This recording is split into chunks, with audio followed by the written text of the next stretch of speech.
noches, familia cordobesa reunida frente al televisor. Bienvenidos a 5 noches, última de la semana. Cerramos esta semana con todo. Viajes y lugares siempre en nuestra mesa, como cada viernes. Hoy con el ex árbitro de fútbol, el ahora diputado nacional Héctor Baldassi. Vamos a hablar muchísimo de todo lo que ha recorrido el mundo gracias al deporte y obviamente también de relax, de vacaciones. Y en nuestro living cerramos el tema de la pansexualidad. Lo hacemos como siempre con invitados, con especialistas y con nuestros panelistas. Arrancamos el programa viendo los anticipos y después abrimos el juego. Dale.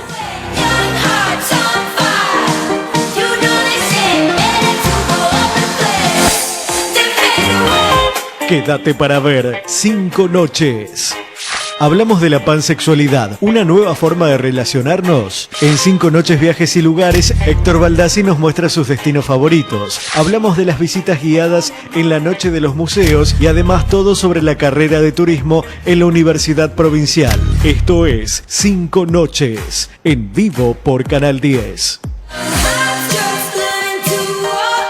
Aquí estamos como cada semana para cerrar el tema del lunes y del miércoles. Estamos hablando de la pansexualidad, estamos hablando del sexo sin etiquetas y vamos a meternos también de lleno en lo que tiene que ver en las etiquetas que surgen a partir del sexo sin etiquetas y de cómo empezamos a nombrarnos, a referirnos, a tratarnos y cómo nos empezamos a referir entre distintas personas también de acuerdo a cómo va viviendo su vida sexual, por ejemplo, que es uno de los aspectos. Recibimos a Silvia Aguirre, nuestra licenciada sexóloga. Buenas noches, bienvenida. Buenas noches, ¿Cómo va? Un gusto como siempre. Bueno, gracias por venir, Silvia. Y tenemos a otra licenciada en psicología también, Celeste Giacheta, que además es referente de LGTB Córdoba. ¿Qué tal? Así es, buenas noches, muy bien, gracias muchas por venir, gracias. Celeste. Gracias. Muchísimas gracias. Fede Helic y Fer Sapia, ¿cómo les va? ¿Cómo andan? Buenas noches. ¿Todo bien? ¿Qué look millennial? Sí, hoy es viernes. El viernes, recién lo decía la parte del noticiero, es viernes y el cuerpo lo sabe. No pongamos etiquetas. Claro, no tomemos de etiquetas. eso se trata. Vamos a arrancar con lo que pasaba el día miércoles. Aquí hablábamos sobre la pansexualidad, hablábamos sobre el sexo sin etiquetas,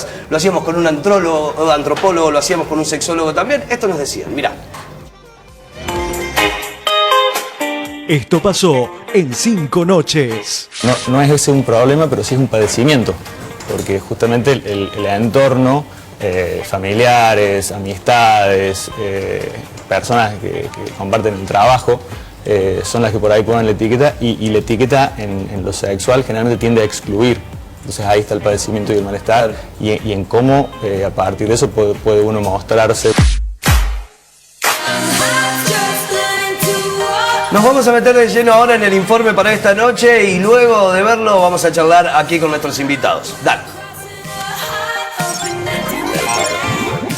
La pansexualidad es un fenómeno en crecimiento que encuadra a todos aquellos que no quieren encasillarse dentro de una orientación sexual y el género del otro no es un límite a la hora de sentir atracción. La tendencia a relacionarse básicamente con la persona independientemente del sexo y del género de esa persona. La convencionalidad, lo que nos enseña la cultura, la sociedad frente a esto es lo que tiene que ser. Somos, y me atrevo a incluirme ahí, porque somos muchas las personas que de pronto no nos damos el permiso de explorar otras posibilidades. No nos damos el permiso de conocer otro ser humano que es probable que nos haga sentir tanto afectiva como eróticamente muy bien. ¿Por qué es tan común entre la juventud más que en otras personas, quizás? Bueno, precisamente por eso. Puede ser en parte una respuesta rebelde, una respuesta de romper los esquemas, una respuesta a no más con los establecimientos previos y las limitaciones con respecto a nuestra expresión. ¿Se puede pensar la sexualidad sin etiquetas? Este fenómeno marca una nueva forma de relacionarnos con las personas sin importar la orientación sexual. Y cuando hablamos de esto también hablamos de algo que existe históricamente, desde la existencia misma del humano en sí, con distinta visibilidad tal vez en los tiempos que corren, en el día de hoy. Digo, ¿es un fenómeno, es una moda? ¿Cómo lo están percibiendo también ustedes y dentro de la organización? Digo, ¿cómo lo van viendo? Mira, nosotros no consideramos que sea en realidad un fenómeno. Creo que quizás ahora es visible, porque no podemos negar que hay leyes que te permiten sobrevivir siendo diverso a una sociedad que es sumamente violenta con lo distinto, pero desde luego que no es algo, una moda o como decían recién, como un acto de rebeldía. La identidad no es un acto de rebeldía, la identidad es tu construcción y no pasa por ser rebelde sino que creo que más que nada pasa por una capacidad, ¿no? La orientación sexual es la capacidad que uno tiene de amar, ya sea heterosexual, puedo amar al sexo opuesto y mi capacidad queda ahí, o bisexual, etcétera, etcétera, hasta pansexual, ¿no? Claro. Creo que tiene que ver con esa capacidad y con un ámbito que te está permitiendo y no te está persiguiendo y bueno, por lo tanto te podés exteriorizar mejor. Claro, está bueno esto que vos me planteás y, decís, y lo ampliás en cuanto a es una identidad. Cada uno es una identidad y es la identidad de cada uno. Digo, esto forma parte de la identidad, pero es de acuerdo a lo que uno va construyendo. Totalmente, y la sexualidad es de acuerdo a lo que vas construyendo. Claro, lo que pasa es que confundimos sexualidad con identidad y la sexualidad es una parte de la identidad Tal y no cual. es toda la identidad, no Tal es lo que cual. te determina. Es que estamos acostumbrados a genitalizar la identidad. Entonces sos mujer o sos hombre, o no sos mujer o no sos hombre y no sos nada. Claro, y no sos nada. históricamente fuimos nada, los que no éramos ni hombre ni mujer. Claro. Y bueno, a partir de ahora sí empezamos a hacer algo y ahora la gente dice que son Claro. ¿Cómo te autopercibís? como una mujer trans. Mujer trans. Es Sí. así de simple. Bueno, hablábamos el otro día y surgió esto también, cuando empiezan a surgir las dudas y los miedos, decir, bueno, pero ¿cómo me dirijo al otro? ¿O de qué manera? ¿O cómo le digo? Él, ella.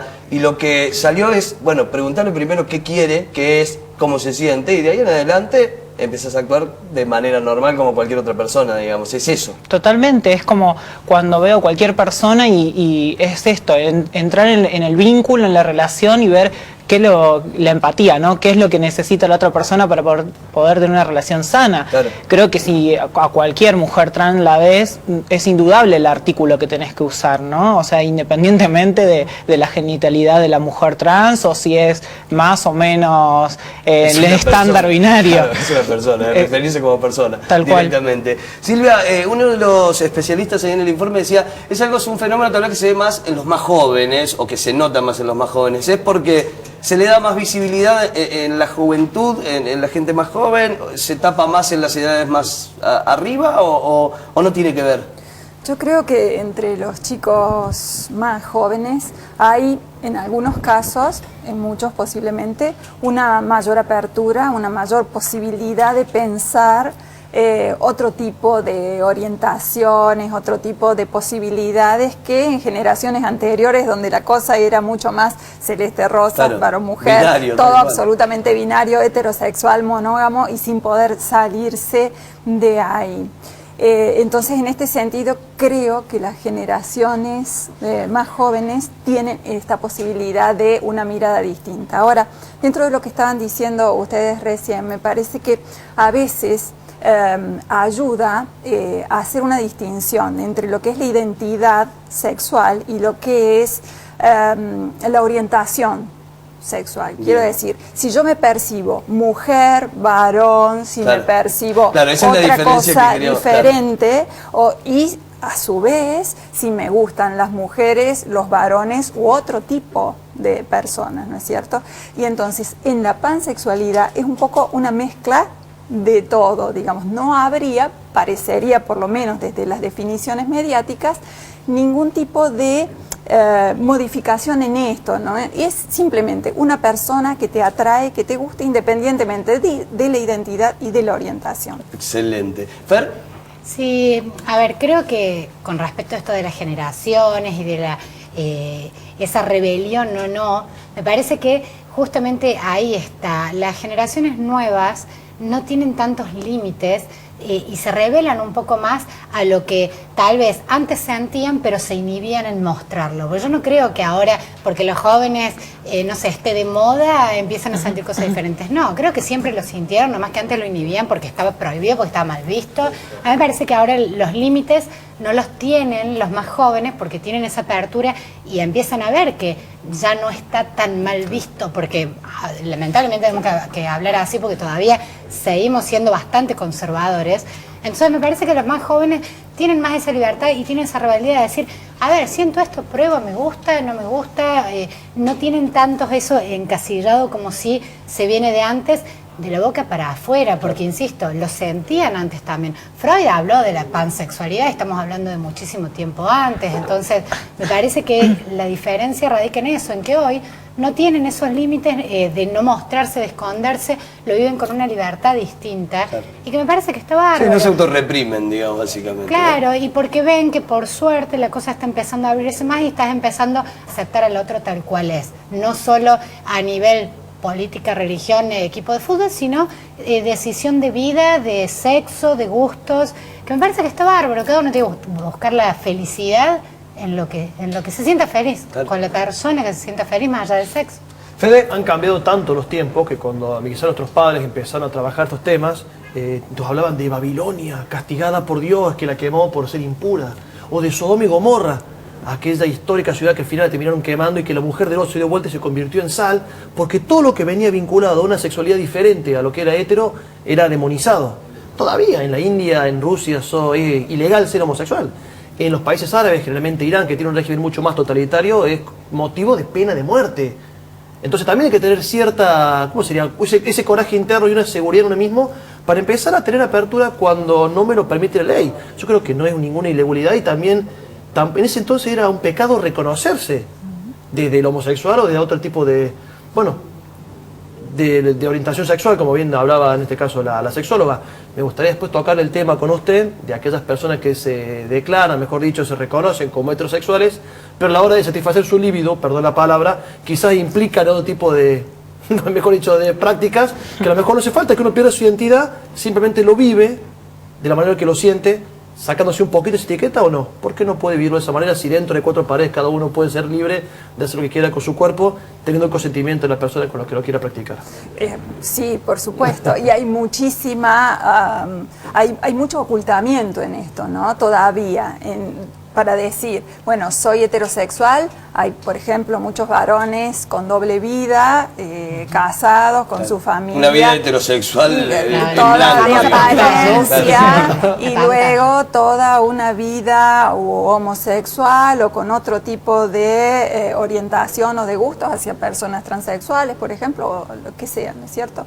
Pero una doble vida porque no se animan a vivir y a reconocer esto, y porque realmente todavía sigue siendo muy costoso. Anda a decirle al CEO de una multinacional que se reconozca, por decir cualquiera, que se reconozca como bisexual. Hay jugadores de fútbol a los que se les inventa una vida paralela y se los hace tener hijos y digamos, y cae de maduro que digo, existe en la historia, las marcas, el mercado influye muchísimo también en todo esto. Por supuesto. Entonces, digamos, todavía si bien vamos avanzando y este tipo de temas que hoy estamos hablando en otro tiempo hubieran sido impensables, que Celeste esté acá, que podamos conversar entre todos y entre todas. Antes hubiera sido prohibida, absolutamente, absolutamente. Entonces, sí hemos avanzado en ciertas cosas, pero todavía esta doble vida que muchas personas llevan adelante, justamente por los prejuicios, siguen estando, ¿no? Claro, sí, absolutamente. Es lo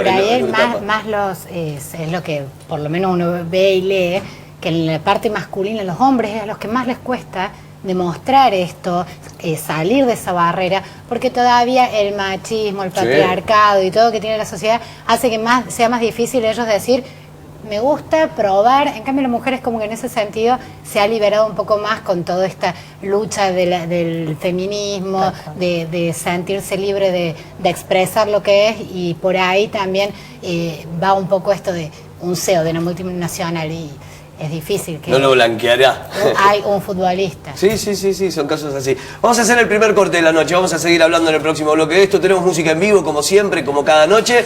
Y además, hoy tenemos viajes y lugares. Hoy recorremos el mundo con Héctor Baldassi. Corte y ya volvemos.